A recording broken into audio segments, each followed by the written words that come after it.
Tingnan nga natin tong balita na to patungkol dyan sa relos-relos na yan. Napahayag si VP Sara Duterte sa kanyang press conference noong Biyernes at isa sa mga ito ay kwento umuno tungkol po sa relo. Ayon kay VP Sara, hiniling daw ng isang graduate ang relo ng presidente bilang graduation gift. Ang sabi daw ng graduate, "Mr. President, can I have your watch as a graduation gift?" Nagalit daw si VP Sara sa sagot umano ng Pangulong Bongbong Marcos na, "Why would I give you my watch?" Mukhang ang nasabing insidente ay nangyari sa nakaraang graduation ng Philippine Military Academy. Sa mga nakapanood sa pahayag ni VP Sara, may mga nagtanong, bakit naman hindi binigay ng Pangulo ang kanyang relo sa nasabing kadete? Pero para naman sa iba, ang mas malaking tanong, bakit hihingi ng kadete ang relo ng kanyang Commander-in-Chief? Parang maliit lamang na issue pero labis itong kinagalit ni VP Sara na gusto raw niyang tanggalan ng ulo ang Pangulo.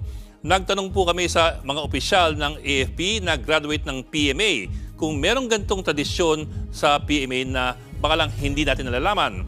Ang sabi po nilang lahat, walang ganong tradisyon. Ang dagdag pa ng isa, baka biro lamang ito. Gayunpaman, kakaibang biro ito sa isang institusyon na malaki ang pagpapahalaga sa otoridad at sa chain of command. Sa karanasan kasi ng maraming reporter, ang tanging mahilig humingi ng iyong relo ay hold-upper o kaya ay Abu Sayyaf.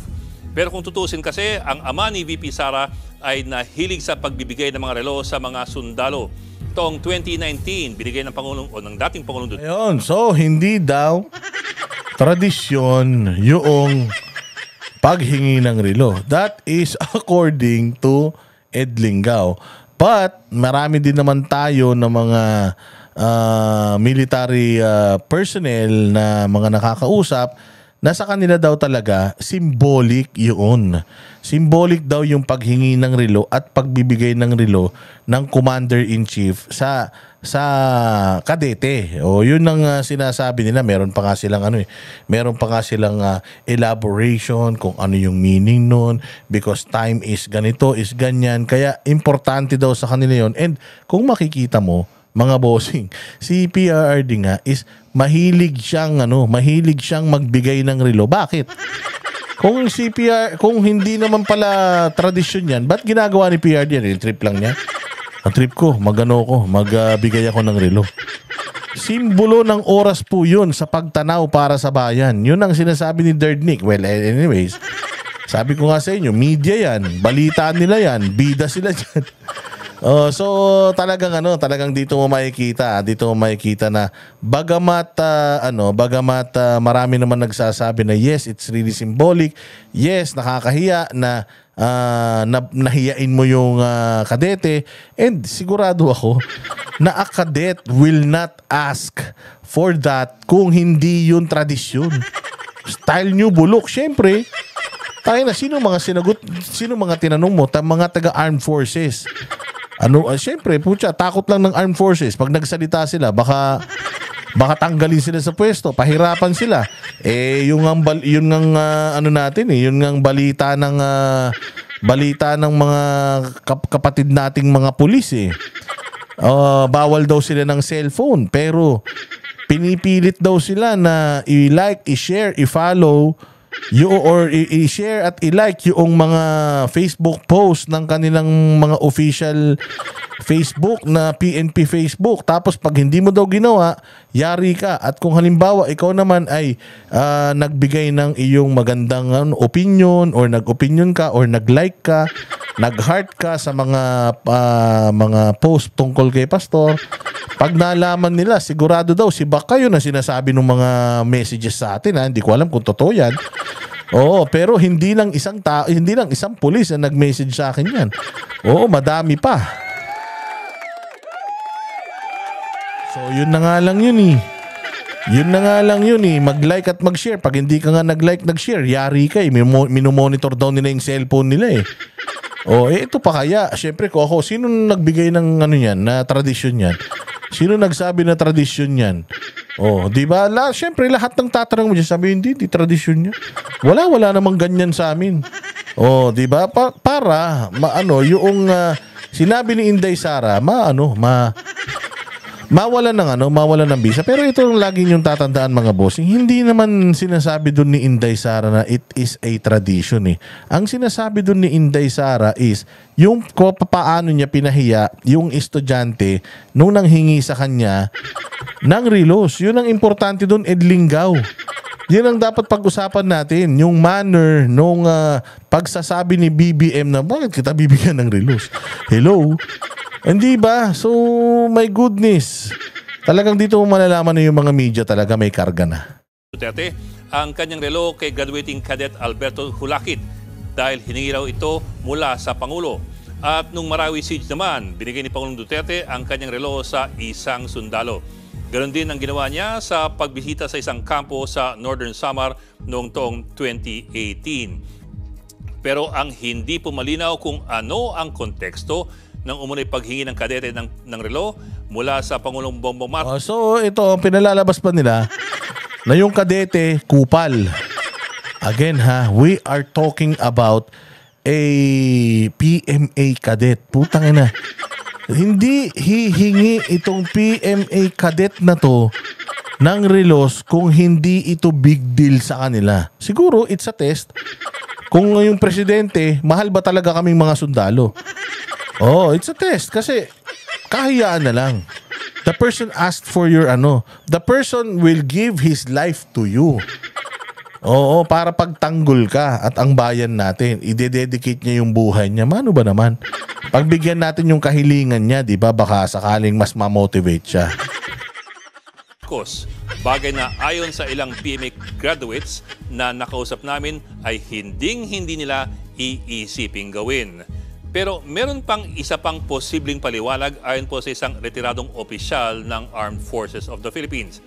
Pinag-uusapan daw kasi ito ngayon sa mga group chat ng mga PMA alumni. May bagong tradisyon daw na sinisimulan ang mga batang kadete na hindi po tungkol sa literal na relo. Dahil tungkol daw ito sa ibang klaseng watch. Parang, can you watch my back? O bantayan mo ang aking likod. Sa konteksto kasi ng militar, ang watch ay ang bantay o yung nakaposte kung saan iaasa ng mga kapwa sundalo nila ang kanilang mga buhay. Pag sinabing, I have the watch, lalo na po sa Navy. Sos, na to si Edlinggaw, pinalalim mo pa eh. Ginawa mo pa ng istorya, ginawa mo pa ng mahabang eksplanasyon eh. Tangina ka simple lang naman eh. A military graduate asked for your watch. Hindi binigay. You should ask why. 'Di ba? You should ask why. Para halimbawa ako, boss Dada, pengi naman ako ng sombrero mo. 'Di ba? Marami namang mga ganun humihingi sa, ba't ko bibigay sombrero ko sa iyo? Alam mo, ganunin kita, 'di ba? Ay, hindi ko kasi mabibigay sa ito kasi may sentimental value to, binigay ito sa akin ni ni ganito, ni ganyan 'di ba? Yun lang naman yun, Edlinggaw. Ang dapat na alamin mo is kung bakit ba hindi binigay ni Bongbong Marcos yung relos niya kasi sobrang mahal. Ang dami mong paliwanag. Meron ka pang watch my 6. Meron ka pang I have the watch. Hindi yan ang usapan, Edlinggaw. Ang usapan, this kid asked for BBM's watch and he humiliated the cadet. Nakakahiya at pagpapahiya, yun ang ikutan mo, Edlinggaw. Ano nga ba ang relos ni Bongbong Marcos? Bakit hindi niya naibigay? Yun ang tanungin mo.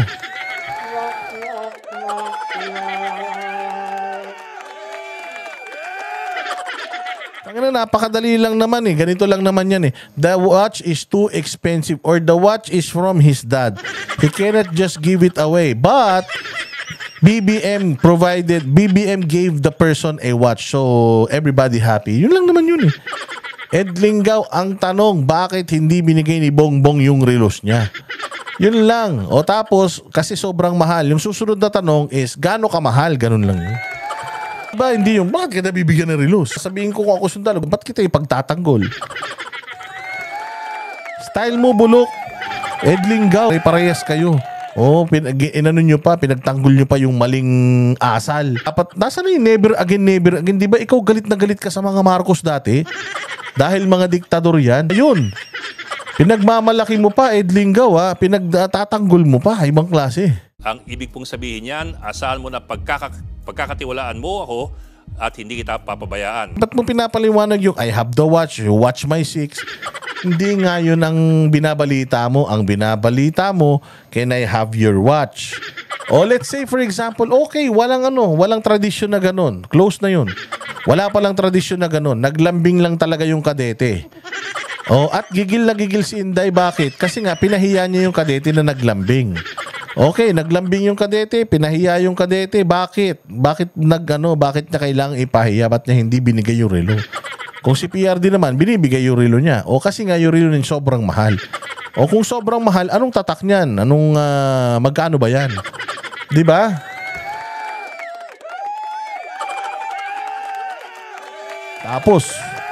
Tapos, ang balita ko, yun daw kadete na yan, pinarusahan pa. Kawawa naman. Pinarusahan pa yung kadete, buwisit talaga. Ay, nako. Habang ako'y nakagwardya, posible kaya na ito ang isa sa mga konteksto ng pangyayari na lost. Ginawan niya pa ng balita. So parang sinungaling si Inday. Kahit magkatabi sila at narinig, 2 beses inulit, tinidlinggaw eh. Tanga ka talaga eh. Sabi, di ba, can I have your watch, sir? Ha? Di ba? Ang sabi ni Inday, inulit pa nung bata, mas malakas this time. Sir, can I have your watch, sir? Oh, anong ginawa ni Bongbong? Why would I give my watch? Kita mo ha, Edlinggaw ha. Tingnan mo kung hindi ka tanga ha. If what you are saying is, ang sinabi niya is, can you watch my back, sir? Can I have your watch, sir? Kung yun ang ibig sabihin nun, tapos ang sinagot ni Bongbong, why would I give you my watch? So kung ang hinihingi ng sundalo is, pwede ba sir, bantayan mo yung likod ko? Watch my 6. Ibig sabihin, yung likod ko. That's my 6, di ba? This is my 12 and that is my 6. Can you watch my 6, sir? Tapos sinabi ni Bongbong, why will I watch your 6? So okay lang yun sa'yo, Edlinggaw? Sukol kayo dito, Edlinggaw. Sukol ka dito. Let's say for example na yung explanation mo is tama. That the kid is just asking the commander-in-chief to watch his back. Ang sagot nga nung commander-in-chief is, why would I give you my watch? So in your explanation, yung sagot ni Bongbong, why would I watch your 6?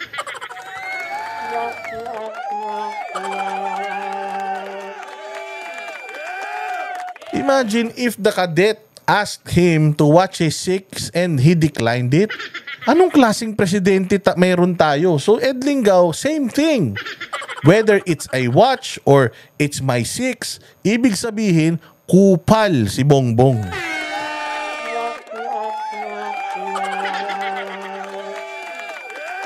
Oh, Edlinggaw? Yan ang sinasabi ko sa inyo eh. Oy, easy, kuya Banatbay. Hindi, Banatbay, di ba? Sabi niya eh, baka lang daw iba yung pagkakaintindi ni Inday. Oo, sabi ko nga, kahit iba yung pagkakaintindi ni Inday, whether it's the actual watch that he's asking, or it's the Bongbong, watch my back. Pag namatay ako, bahala ka na sa pamilya ko, ganun. Di ba? Either or. Sablay yung sagot ni Bongbong, which is, why would I?